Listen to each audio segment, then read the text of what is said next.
Selain belum mendapatkan terpal dan alas tidur yang layak, sejumlah pengungsi juga terserang ispa dan diare.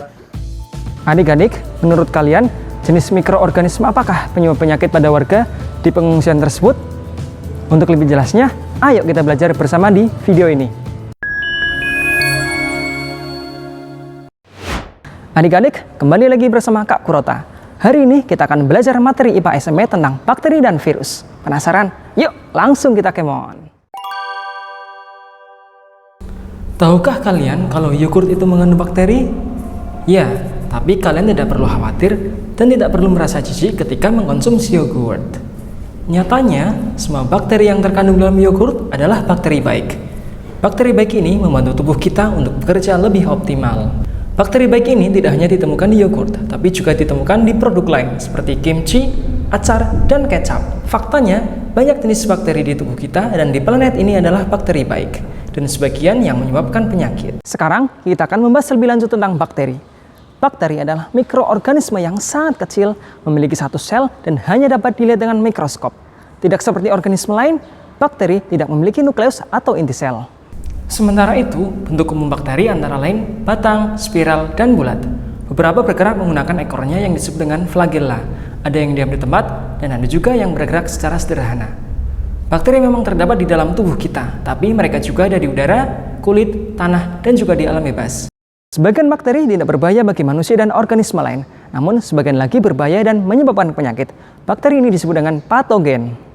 Patogen ini dapat diatasi dengan antibiotik, yang merupakan obat khusus untuk melawan penyakit yang disebabkan oleh bakteri jahat.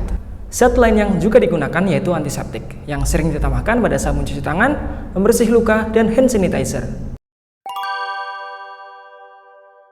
Tidak seperti bakteri, semua virus itu berbahaya untuk tubuh. Virus tersusun atas materi genetik yang sederhana dan dapat menginfeksi sel hidup dari tumbuhan, hewan, dan organisme lain. Dulu, ilmuwan sempat berdebat apakah virus itu makhluk hidup atau bukan.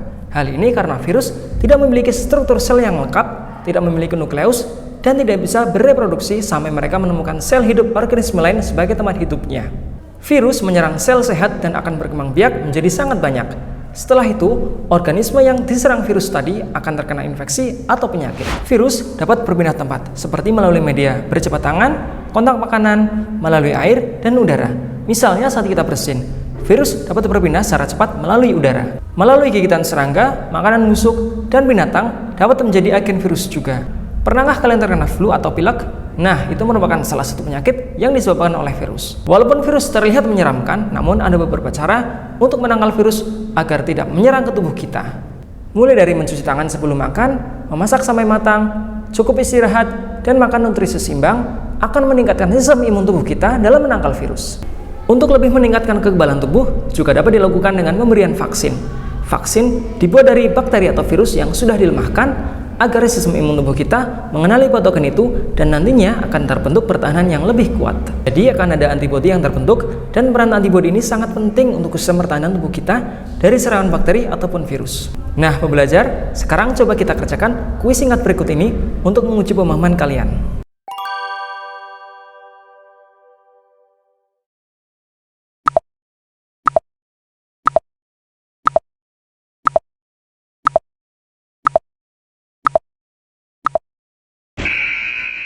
Pembelajar, demikianlah video yang dapat saya sampaikan tentang bakteri dan virus. Semoga dapat menambah inspirasi dan pengetahuan bagi kalian semua. Sampai jumpa, terima kasih.